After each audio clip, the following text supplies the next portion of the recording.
What's up, everybody? Welcome to the latest edition of No Mercy, coming at you as I love to do several times a week. Wherever you can find your podcast, you can always find No Mercy with your boy, Stephen A. This edition of No Mercy is being brought to you, as usual, from our official studio sponsor, FanDuel Sportsbook. FanDuel is the official sports betting company of the No Mercy podcast. You know, I just don't know what to say. I just don't know what to say. I decided to tape this podcast on a Sunday afternoon. I am a couple of hours removed from one of the greatest performances on a basketball court I have ever seen in my life. I know, as we all do, that Steph Curry is great. He is a 4-time champion. He is a 2-time league MVP. He is the all-time 3-point shooting marksman, universally recognized as the greatest shooter God has ever created. It is that simple. And knowing those hyperbolic sentiments one is inclined to throw in his direction, knowing what this brother is capable of doing because we've seen it time and time again, knowing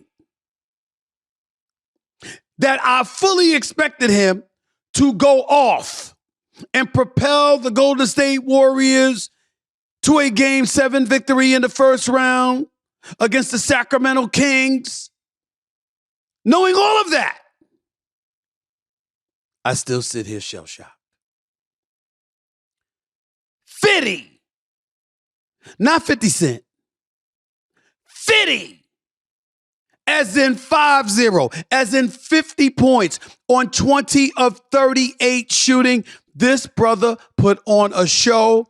He showed the great De'Aaron Fox, who is special. There's levels to this category called superstardom, and you just might not be there just yet.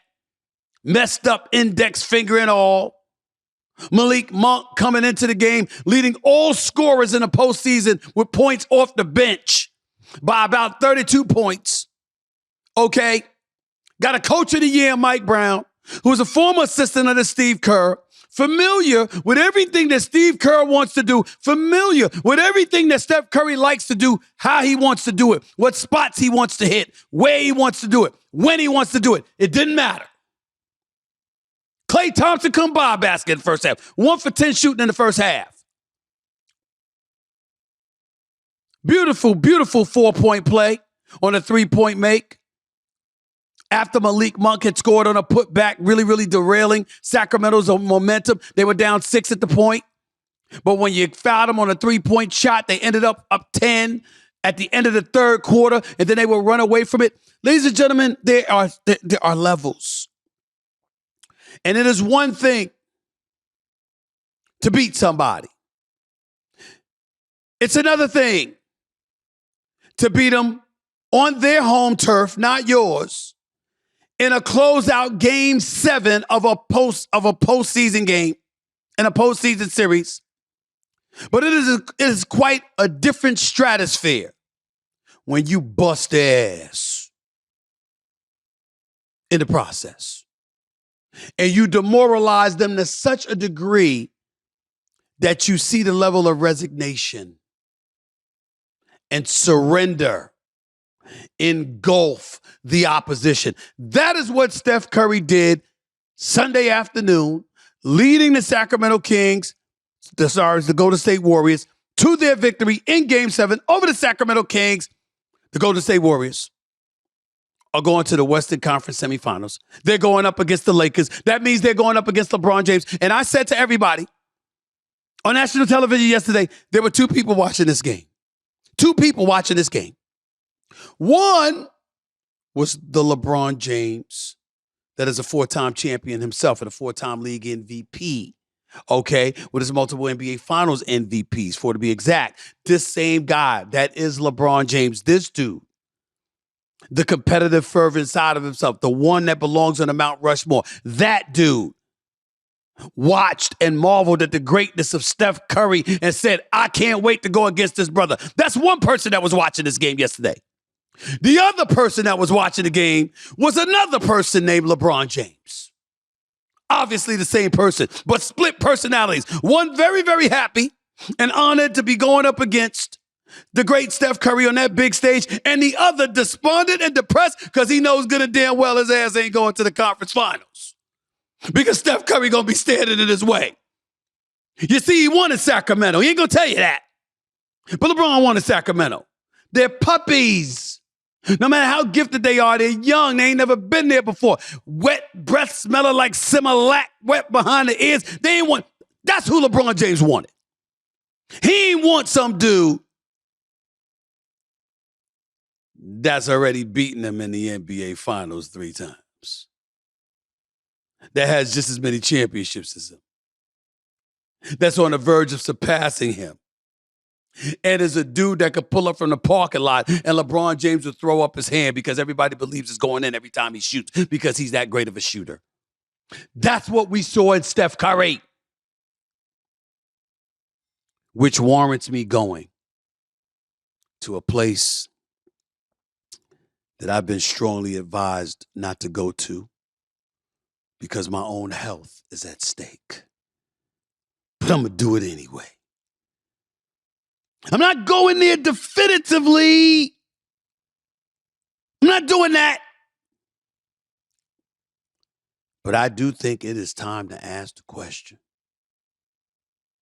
These asked question.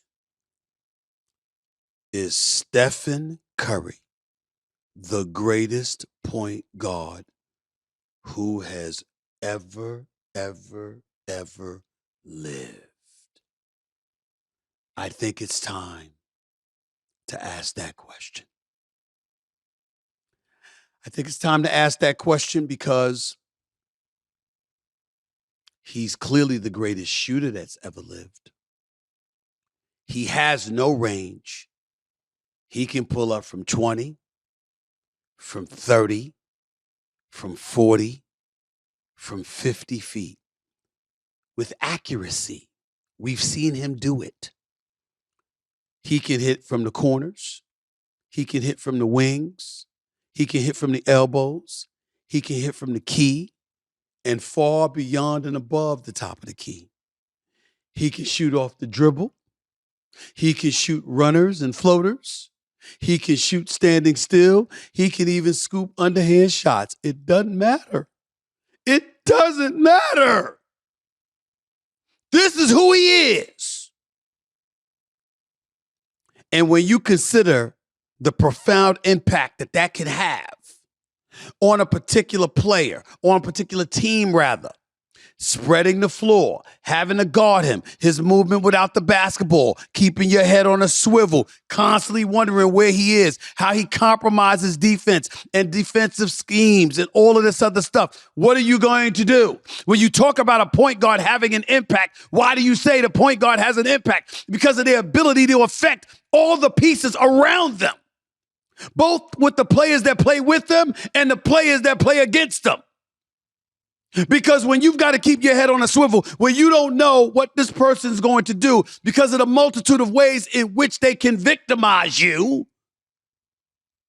that to me is what makes this a worthy and viable conversation. Because now you have to ask the question of impact. What point guard in NBA history that you know of that has had the impact that Steph Curry has had on a basketball game, on a basketball team?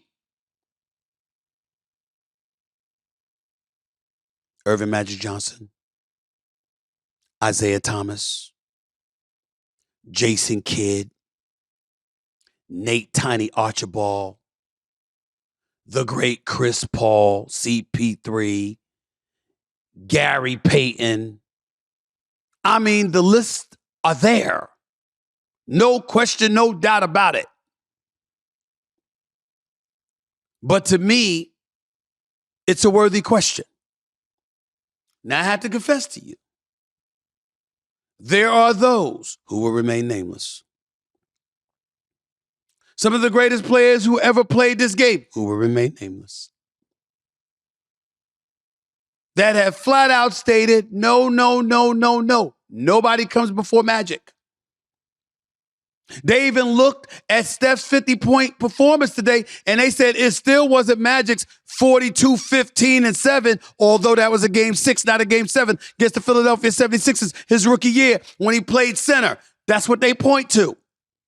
They point to the multitude of ways in which Magic could beat you.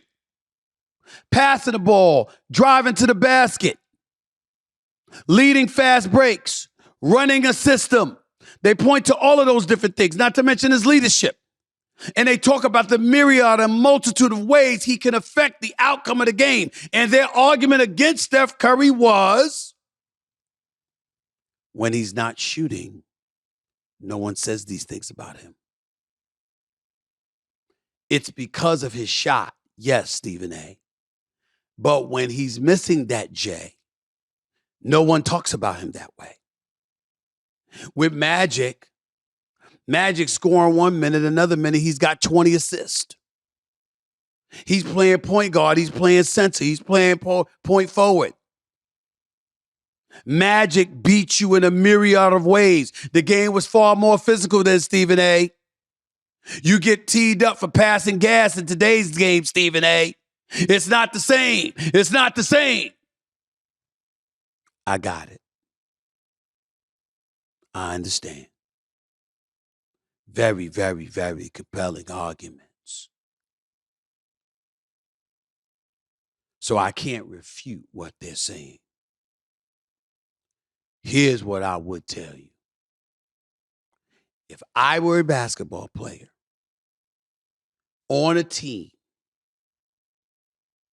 and I wanted my point guard to have a profound level of impact in such a fashion that it would make it easier on me when I'm on the offensive side of the floor with that person, it wouldn't be somebody like Irvin Magic Johnson, who's a beautiful passer. It would be a sniper like Steph Curry, who scares the living daylights out of defenses in such a fashion that keying on him leaves me open. That is what I would say. Now, does that make him the best point guard who's ever lived? Maybe not. But it does make him the point guard I'd prefer to be on my side, because he'd scare the living hell out of me if he was on the opposition more than anybody else on the planet. That is Steph Curry. That is what we saw in Game 7 on Sunday afternoon at the Golden One Arena in Sacramento, California. That is the reason the Golden State Warriors have advanced to the semifinals of the Western Conference playoffs against LeBron James and the Los Angeles Lakers and the Sacramento Kings, winners of 48 games this season, top 3 seed in the Western Conference, is going home in the first round. I'm just giving it to you straight. There ain't no other way to put it. I got more playoff action to talk to you about. Plus, I got some other stuff on my mind as well. Stick around. Don't go anywhere. You're listening to Stephen A. on No Mercy. Back with more in a minute.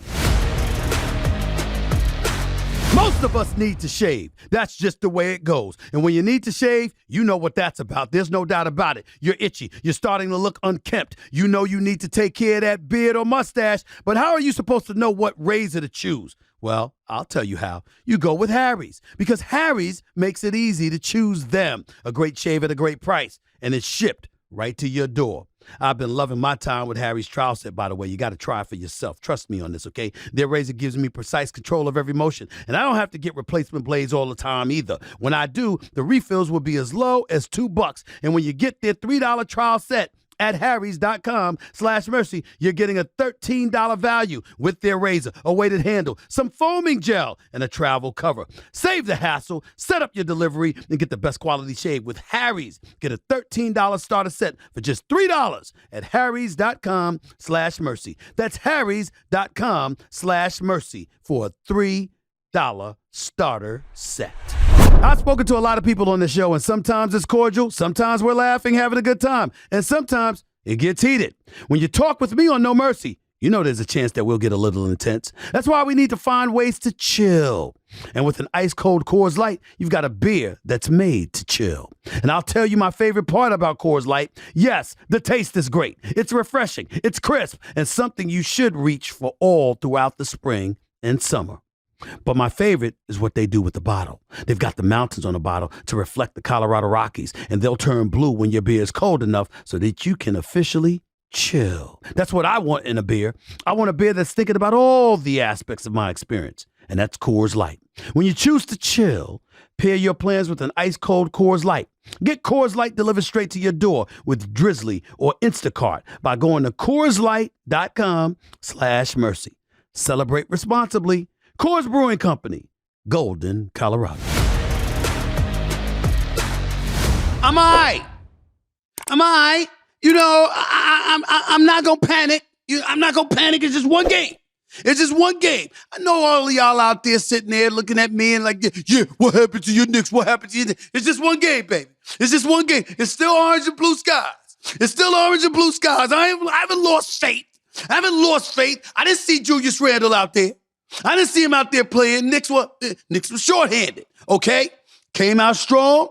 I was very, very pleased and proud with R.J. Barrett coming into game one. Remember, after the first two games sticking up the joint against Cleveland had me thinking he should be benched. But then after that, started driving to the basket a hell of a lot more. Only drove to the basket 17 times in the first two games. Last three games of that series against Cleveland, drove to the basket 41 times. Was averaging 22 points on better than 50% shooting. I was looking for him to be aggressive. He came out aggressive. Obi Toppin filling in for Julius Randle, the injured Julius Randle, who's got to get his ankles situated right, okay? Obi Toppin came out there, was active, was scoring on the break, was hitting threes, hitting jump shots. I was pleased, okay? And even though Jalen Brunson would finish 0 for 7 from three-point range, inside the three-point line, he was doing his thing. Here's where I got really, really, really nervous. I'm a Rocky fan. Not so much one, but Rocky 2, the rematch with Apollo Creed. Rocky 3 against Mr. T. I pity the fool. I'm a fan of that. I was a fan of 4, him versus Drago. After Drago murdered Apollo Creed in the ring, I'm a huge fan of that. But I remember in 2, when the trainer for Apollo Creed, Apollo said, "What's your problem, man? What's your issue?" And he said to him, "Honestly, give me the truth. He's all wrong for us, baby. I saw you beat this man within an inch of his life, and he wouldn't go away. He kept coming." And that's what he said. And every time I run across somebody the likes of Jimmy Butler, who was not only a great player, but a rough rider with heart and guts, ain't scared of nobody, it's the kind of thing I think about. Because I watched the New York Knicks hit jump shots. I watched Mitchell Robinson grab one of his 14 offensive rebounds and register 2 of those blocks early in the first half. I watched him be an imposing presence. I watched R.J. Barrett hit shots. I watched Grimes hit a jump shot. I watched Obi Toppin hit threes. I watched Jalen Brunson shake and bake and get himself into the lane and drop a few teardrops and floaters. I watched all of that. And Miami wouldn't go away. Gabe Vincent. Suddenly, this brother, he's like Steph Curry for crying out loud. He hitting jump shots.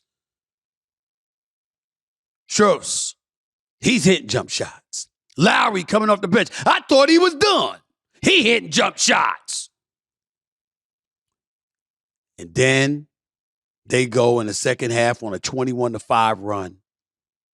Even then, I said to myself, it's okay. Because you know what? We don't have Julius Randle. We make it close. We can win. We can win. If we don't, it's going to be all right. We'll be back. But then Jimmy Butler hurts his ankle. It damn near looks broke. He's writhing on the ground in pain. You could literally read Coach Eric Spoelstra's lips for the Miami Heat say, fuck. You literally saw him say that. I'm not cussing, I'm just telling you, I'm quoting him. Because he knows how it compromises and damages their championship aspirations. The doctors come out. There's no way that Jimmy Butler is going to play. There's no way that he's going to be available. Is he lost for the series? Is he lost for the season? It looked that bad. Do y'all know Jimmy Butler never left the game? Jimmy Butler never left the game. He went to the free throw line, hit both free throws, and stayed in the game until the outcome was decided. Now, they had him planted in the left corner half the time because he couldn't move the way that he was before he hurt his ankle. But he never left the game. New York Knicks. And we all know that I'm a New York Knicks fan. Yes, I'm leading with my heart, not my head or my basketball expertise and analysis. I'm leading with my heart. I'll be the first to admit it. But I truly believe the Knicks can win this series in 7 games.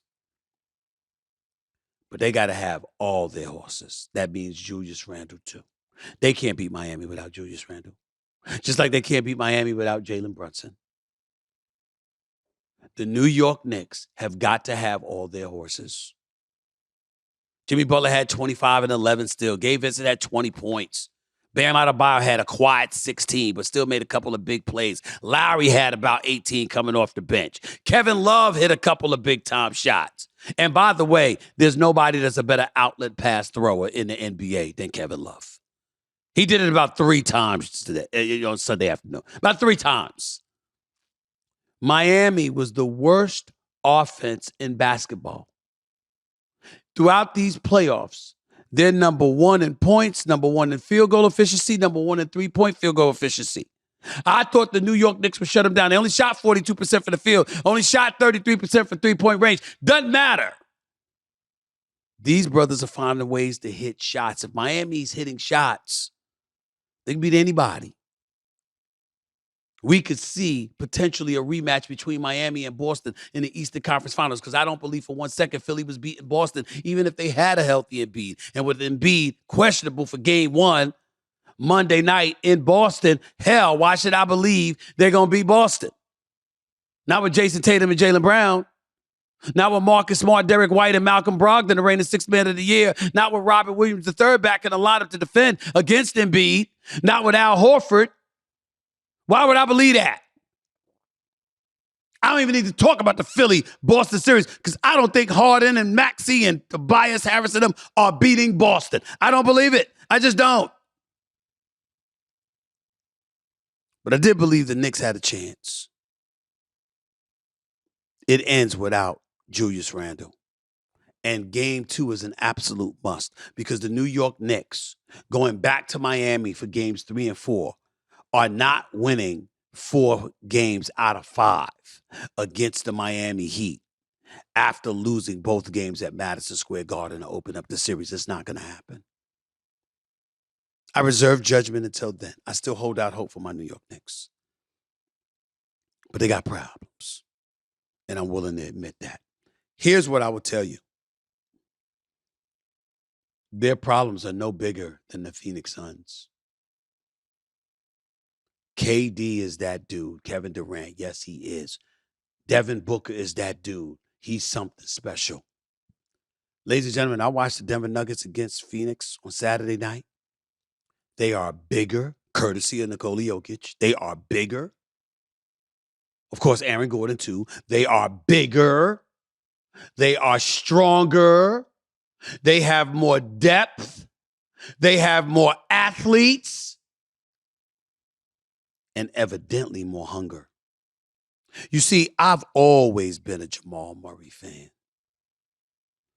But this brother, I forgot the last 2 years that he was out because of his torn ACL and stuff. I forgot they haven't advanced past the conference semifinals. The last time we saw Jamal Murray healthy in a Denver Nuggets uniform in the postseason for the Nuggets, they were in the Western Conference Finals. This brother shows up on the court Saturday night. He drops 34. By the way, 28 of those points came on jump shots. Nobody in the playoffs has come close to doing that off jump shots. The only person was somebody that did it in the first round, which was the same Jamal Murray who scored 25 points off of jump shots against Minnesota in the game in the first round. This brother can ball. We raved about De'Aaron Fox and Malik Monk from Sacramento. They came from Kentucky. Guess where Jamal Murray came from? Kentucky. We've been talking about Anthony Davis for the Lakers. He's got 26 blocks in their first round series against the Memphis Grizzlies. Where he come from? Kentucky, national championship. That's where Jamal Murray's from. We talk about cats that show up in the postseason and elevate their game to another level. That's Jamal Murray. And that still doesn't take into account Nikola Jokic. Oh, by the way, because of Jamal Murray, we heard nothing about Nikola Jokic. He just had 24 points and 19 rebounds. I just thought I'd throw that out there for y'all. He has 24 points and 19 rebounds. An immovable object, a tub of lard, can't jump onto a damn curb and you can't stop him. You can't stop him. This is who he is. Denver's got no home court advantage. That high altitude in a mile-high city is expected to affect everybody. You got Jamal Murray. You got Aaron Gordon. You got Nikola Jokic. Oh, by the way, Bruce Brown is on that squad. Jeff Green, the age-old veteran that is Jeff Green, taking offensive fouls. He's still on that squad. Kentavious Caldwell-Pope, who helped the Los Angeles Lakers win a championship in the bubble in 2020, he's on that squad. Reggie Jackson don't even play. He was on the Clippers. He's on that squad. Nuggets are loaded. Nuggets are loaded. And it is going to take the greatness of Kevin Durant and Booker together. Kevin Durant had 29 points and 14 rebounds. Booker had 27 points, and it didn't mean a damn thing. Denver ran them out of the city. Ran them out of there. Denver's not playing. And regardless of what we want to say about the Golden State Warriors or the Los Angeles Lakers, Denver looks like the best team in the Western Conference. Game 2 is a must-win for the Phoenix Suns. You don't want to be, I know you usually say, when you're on the road, you usually say the series doesn't start until you get to your home court. And I get that, but there are exceptions. I know that Phoenix gets to go back to Phoenix for games 3 and 4, but the point is, if you go back 0-2, now you're called upon to win 4 games out of the next 5 when you only playing 6 dudes. Monty Williams scared to play other people. Kevin Durant and Devin Booker are averaging over 43 minutes a game. That ain't gonna cut it. And if Kevin Durant loses, if Kevin Durant went through all that he went through to depart from Brooklyn and end up in Phoenix, and Kevin Durant ends up going home in the first round, again for a second consecutive year, no matter how great I believe he is, no matter how great we all know he is, let's face reality, he's going to be looked upon in a different light. We're going to have to look at CP3, and we're going to wonder what his future is going to hold, because his contract is only partially guaranteed for next season, unless they pick up the option in June. You know that Phoenix would not mind at all getting their hands on Kyrie Irving. I saw him at the game. He was at the Lakers game the other night. Don't think for one second that Phoenix wouldn't want Kyrie Irving. Don't think for one second that the Lakers wouldn't want Kyrie Irving. D'Angelo Russell, he had 31 points in that closeout game against Memphis in Game 6. Well, guess what he's got to do? He's got to show up against the Warriors as well. Because if you're the Los Angeles Lakers and you ain't that damn high on him, who knows what you might be willing to do to go take a chance and bring Kyrie Irving to Los Angeles? You think he was sitting directly across the Lakers from the Lakers bench for nothing? Kyrie Irving was sitting in seats that were usually occupied by Denzel Washington. Directly across from the Lakers bench. If you were sitting on the Lakers bench and you looked across the court, Kyrie Irving was sitting right there. You think that's a coincidence? I don't. So all of these things are things to consider. They're things that can't be ignored. And it will all be put in play. And the apple cart, the figurative apple cart, will be upset because we'll all be sitting there looking at the Denver Nuggets. They've upset everything because if they send CP3 and KD home in the first round, the collateral damage, the ripple effect, as it pertains to the NBA this offseason, free agency and beyond, could potentially be epic. This is a series to watch, but not because of the outcome, but how the outcome comes down and what residual effects it leaves in its wake. Got one more segment for you coming up. Don't touch that dial. It's Stephen A. No Mercy in the house. Back with more in a minute.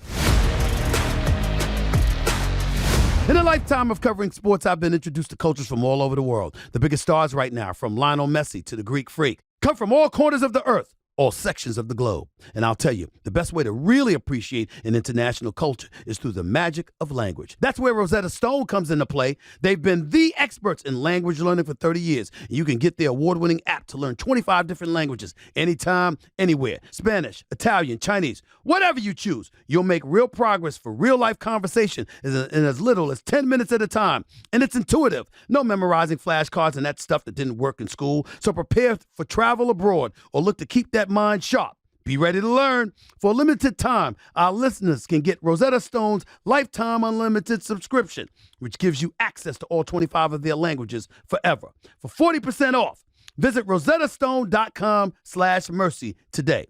Rosetta Stone, how language is learned. Hey guys, Stephen A. here. I've autographed copies of my new book, Straight Shooter, exclusively for Premier Collectibles. And now for a limited time, you can use code SAS15 to save 15% at checkout. That's SAS15 for 15% off at checkout. Head over to StephenABook.com and get your signed copy today. So before I get on out of here, because there's a whole bunch of NBA action that I have gotten into and I will continue to get into in the weeks to come because the playoffs are going deeper and deeper. The conference semifinals rather have arrived. The conference finals will be shortly thereafter. And of course, the finals are slated to start on June 1st and end at the latest by June 18th. Got to do the NBA draft this year as well. So I'll be all over the place with it. And then, of course, thereafter, it's a couple of weeks later, and then there's NBA free agency.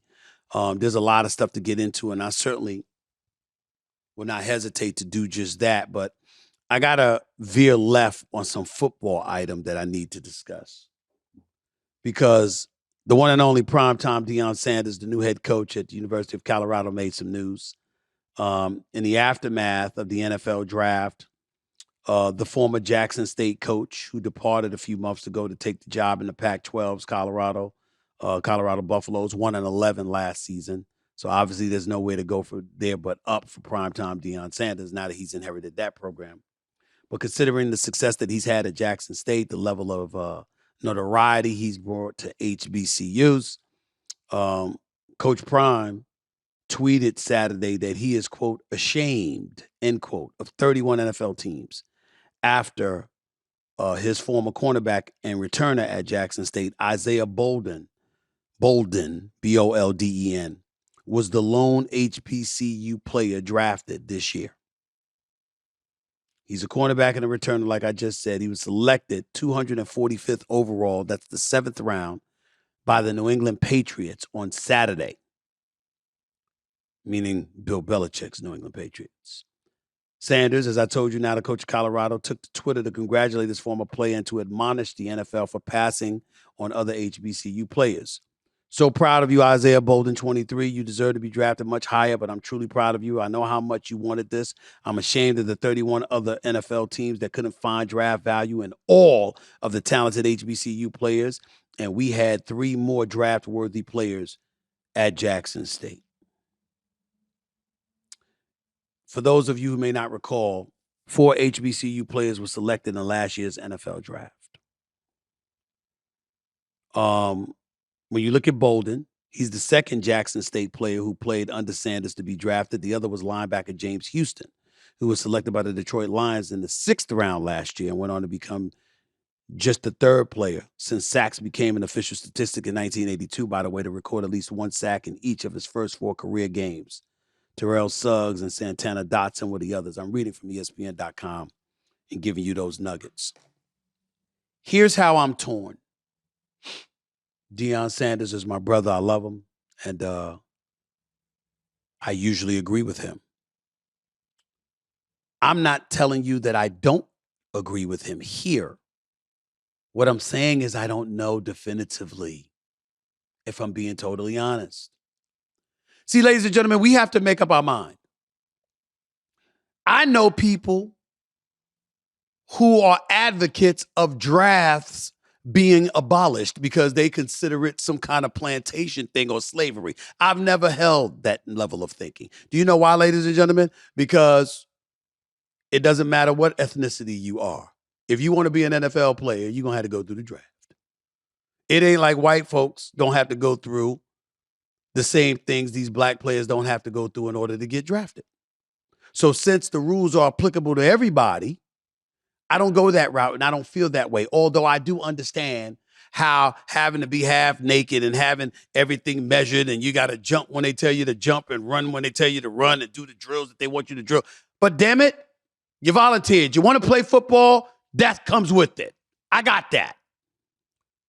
Here's where I have trouble fully embracing what primetime Deion Sanders is saying. The NFL is known for not giving a damn about anything but its bottom line in a lot of people's eyes. And the teams themselves have been accused of being willing to draft somebody from Mars, if that's what it took, to win football games. Now, I know that there are things that have come along. When Michael Sam was drafted out of Missouri, there was a lot of people that felt he shouldn't have been drafted as late as he was, being one of the elite players in that conference. But when he came out, revealing to the world that he was a homosexual, people thought that was held against him to some degree. I do understand with Colin Kaepernick, which obviously that's not the case. That's something different. His situation was hijacked because he was willing to take a knee during the national anthem to bring attention to police brutality and the way black folks were being treated by law enforcement officials, along with various other folks within this country's history. These are the kind of things that he was doing and was pointing out to bring attention to. And it was hijacked because a president at the time hijacked the narrative, turned it into his own political fodder. I got all of that. But for the most part, particularly over the last decade plus, if you can ball, they take you. And they take who they believe to be is the best available player unless you've got off-field issues. Okay?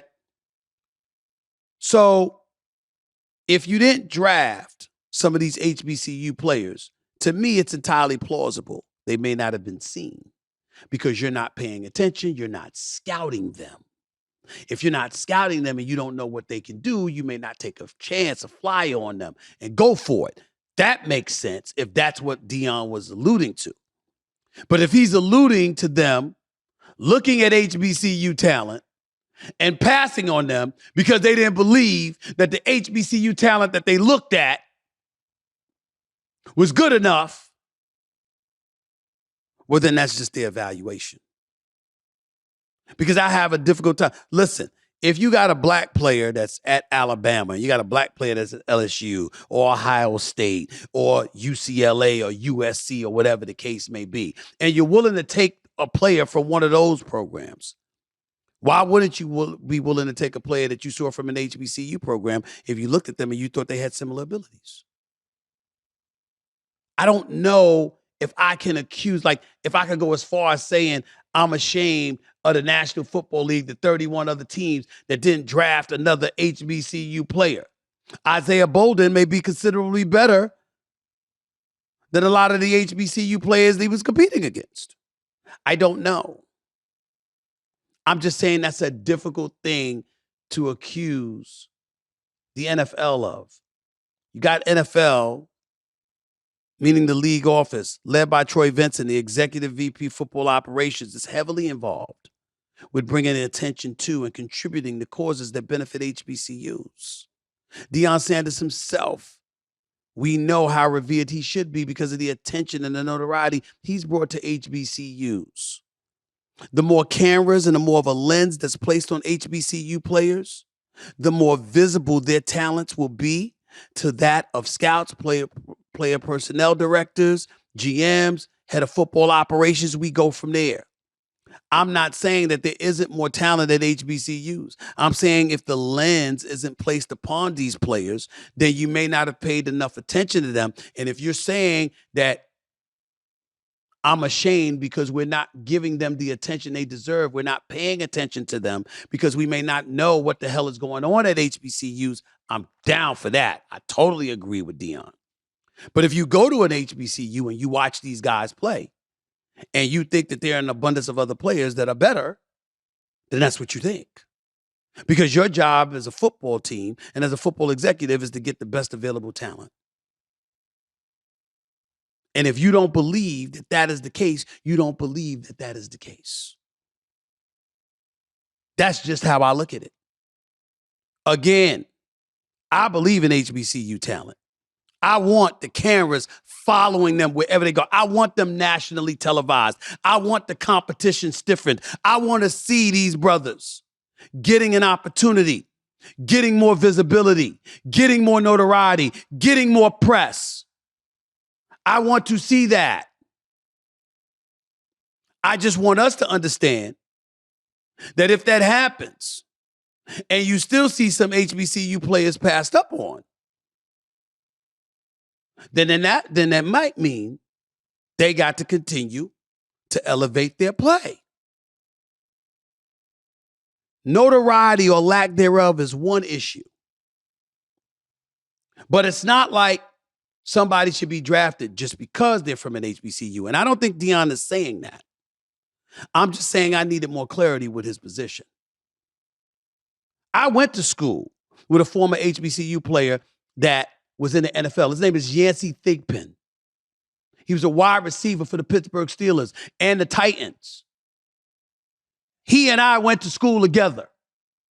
He was the star of the football team when I was at Winston-Salem State University. I know there's talent at HBCUs. I know there's some brothers that could do some big time things. But if the NFL saw fit to only draft one, well, why did they draft 4 last year? Maybe it's because they saw 4 last year who belonged in the NFL, and this year they felt they only saw 1. It's possible. The key is making sure that there's more notoriety, that there's more of a lens, that we have an opportunity to really, really see, that we don't see talent flying under the radar because they never get noticed. But as long as they're getting noticed and that lens is shining on them and visibility continues to improve, that is what we should be in pursuit of. It's not them getting drafted. It's them having ability, the visibility to showcase their talents, to prove that they're worthy of being drafted. That's what we should be in pursuit of. And if you say you're ashamed of the 31 other teams, tell us why. Not just that they weren't drafted. Give us some more intel so we can make a greater case for those who deserve it. That's it for this edition of No Mercy. I hope y'all enjoyed it.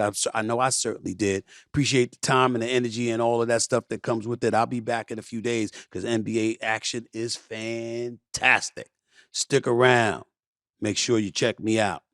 I'll make sure I holler at you. As I've always told you, you don't have to know sports to know mercy. But in my case, it damn sure helps to know both.